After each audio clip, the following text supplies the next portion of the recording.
My wife asked me recently that classic question: if I could have any dinner guest, living or dead, who would I want it to be? And my honest answer was, and has always been, Terry Pratchett. I am a huge Terry Pratchett fan. The man's writing has had a significant impact on my outlook and my thoughts about life. And I'm here to convince you to give him a go. Hi, I'm M.A. Knights, fantasy writer, book talker, now booktuber, and confirmed Discworld fan. I'm going to be talking to you about why I think that you should read Discworld and where to start, which is not as simple a question, unfortunately, as you might think, but I'm going to be giving you some good options to go for. I read my first Discworld book when I was perhaps 12 or 13, I think, and I honestly never looked back. It's been my favourite fantasy series ever since, and even now that he's passed on and we're not getting any new books, he still is up there as my favourite writer, probably of all time. His main body of work, of course, is the Discworld series, but with 40 plus books in that series, it can be quite an intimidating concept to kind of think that maybe that's a series you might want to get into. So why should you bother? Well, here are the main 5 reasons. Reason number 1 is very simple. It's a great fantasy world. If you're a lover of fantasy fiction, you really can't go wrong with the Discworld because there's just so much in there. You've got elves, you've got dwarves, you've got lost kings, you've got wars, you've got religions, you've got pixies, you've got gnomes, you've got anything you could possibly think of. Vampires, werewolves, zombies, wizards, witches. There is every possible fantasy trope, race, character you can imagine included in this series. And the Discworld itself is often a character in its own right. It's such a well thought out and rounded world. It has its own laws, its own way of working, and it's just a really, really great place to be. One thing to note, however, is that these are also very funny books, something that I think is missing from a lot of fantasy. And maybe some people don't like that, but personally I think it's what sets it apart.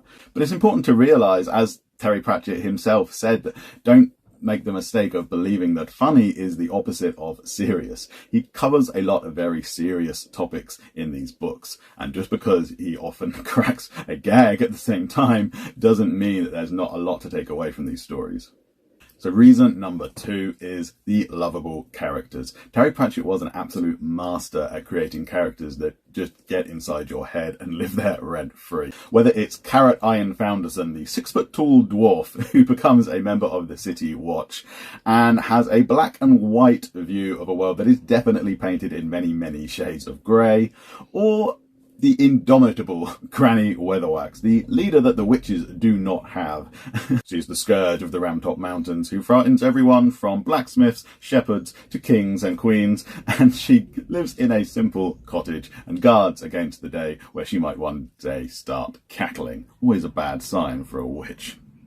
Many of the best Discworld characters are multi-layered, and they often have an internal conflict that really runs through a series of books, and you see them grow and change, and that can be said for the world as well. As I said before, the Discworld itself is often a character in its own right, and through the course of the 40 plus books, it evolves a long way, starting from a kind of pastiche of classic fantasy all the way to an industrial revolution. Reason number 3 is inclusivity. When you consider that these books started coming out in the early 80s, I really do think that Terry Pratchett was ahead of his time when it comes to including all kinds of characters in his work.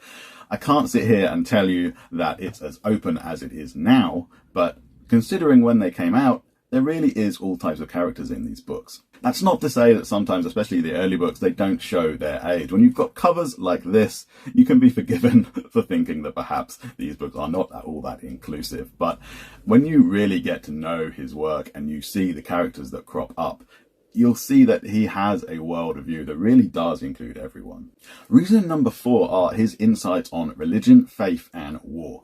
Now that might seem like a little bit of an odd thing to say, but when you think about your classic fantasy novel, these things are included more often than not. And I've never read another writer that has such an insightful view on these topics than Terry Pratchett.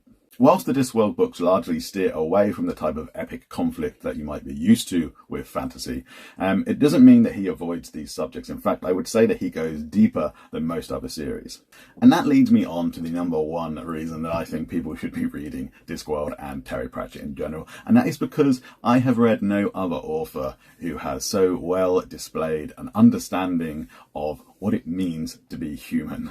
He has such a unique way of describing and explaining the human condition that, as I said at the beginning of this video, it really has framed my way of life and my belief systems. But the genius of it is that he can do all that within a story about dragons or someone trying to assassinate the Discworld stand-in for Father Christmas, the Hogfather.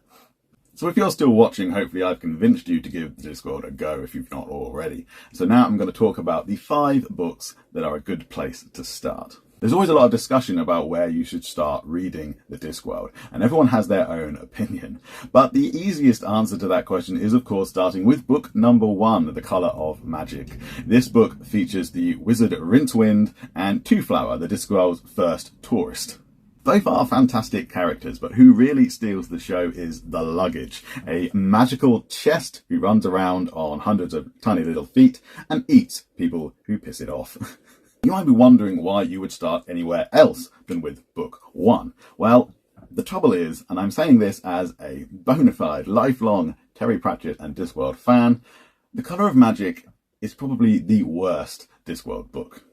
That's not to say that it's bad. It is a good book and it is enjoyable. It's where I started and it certainly didn't put me off. But I have heard that it puts a lot of other people off, and that would be a shame.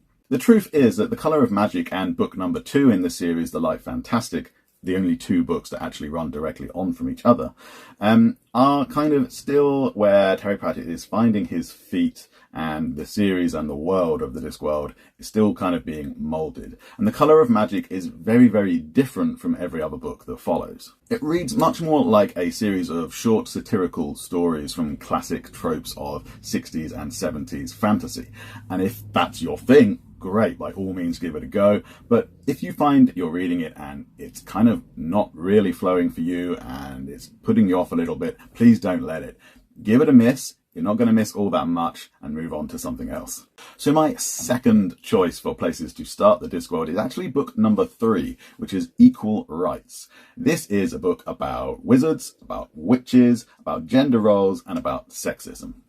The great thing about the Discworld is that apart from the first 2 books, they are all individual stories, and so you can pick up pretty much anywhere. But I do think that starting near the beginning of the series is your best bet, because, as I said before, the world does grow and change across the course of the series, and I think you do get the best experience if you start as early as possible. The Discworld has male wizards and female witches, 2 very different strains of magic, and this story is all about what happens when a wizard accidentally leaves his powers to a girl instead of a boy.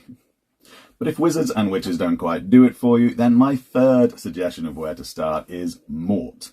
This is a great little book. In fact, it's many people's favourite Discworld book ever. In this book, we are properly introduced to the Discworld's character of Death, a 7-foot robed skeleton who carries a scythe and loves nothing better than a good curry. The character of Death is a great example of how Terry Pratchett plays with the nature of belief and what it means to be human. Death is not human. He is an anthropomorphized idea. He is a god, kind of, but not really. But he is powered by what the people of the Discworld make him. But one thing he will never really understand is what it truly means to be human. But in this book, he tries to find out, but in order to do that, he needs to hire some help. So he hires a young apprentice by the name of Mort. And of course, as you can imagine, things quickly go rather wrong. My fourth choice of where to start the Discworld is a personal favourite of mine, and in fact, my personal favourite book of all time. Guards. This is the first book that features the City Watch of Ankh-Morpork, the primary city within the Discworld. There are just so many fantastic characters in this novel, chief among them being Captain Vimes, Nobby Nobbs, and Corporal Colon. And I defy anybody not to fall in love with this ragtag bunch of hopeless nobodies and unlikely heroes. Oh, and you also get to meet Carrot, who I mentioned at the beginning of this video. This book has magic, it has secret cults, it has long-lost kings, it has pretenders to the throne, and of course, it has dragons. My fifth choice is a book that actually features quite late in the Discworld series, but if you're just looking for a fun fantasy read and one that's going to make you laugh, you really can't go wrong with Going Postal. Going Postal is a book whose premise might sound slightly odd, but it's basically about a con man who is himself conned into having to run the Ankh-Morpork postal service. It's just very, very funny. So I hope I've convinced you to give reading Terry Pratchett and the Discworld series a go. And if you are interested, my book club, the Mended Drum Book Club, which is over on the Fable app, is currently reading Equal Rights in January, and you're very welcome to come and join us.